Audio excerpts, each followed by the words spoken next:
দেরি হয়ে গেল আসতে। থাকে কিছু বলবে না, আর আমারই তো বন্ধুর জন্মদিন, ও কেন কিছু বলবে। কি আবার ফোন করছে? হ্যাঁ মা বলো।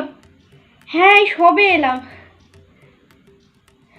হ্যাঁ সবে পৌঁছালাম। হ্যাঁ বাড়ি আসতে অনেক লেট হবে, এখন তো সবে কটা বাজে? এখনই 9টা বাজে মা, আসতে অনেক দেরি হবে বাড়ি আসতে। বাবা গো বাবা, এখন এলি? এত দেরি? যা তাড়াতাড়ি খেয়ে নে, যা এত তাড়াতাড়ি খেয়ে নেবো।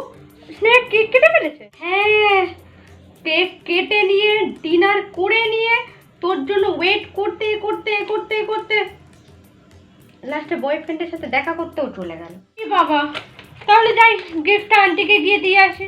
শোন, মাটনটা অবশ্যই খাবি, খুব ভালো হয়েছে খেতে।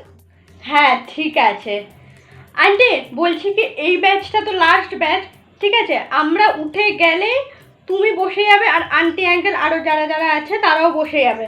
এবার কিন্তু আমরা পরিবেশন করব। হ্যাঁ কি বললে? হ্যাঁ ঠিক বলছি তো? হ্যাঁ হ্যাঁ, সেই সকাল থেকে তুমি আর আঙ্কেল মিলে অনেক কাজ করছো, এবার আমাদের দুজনে তোমাদেরকে হেল্প করার পালা।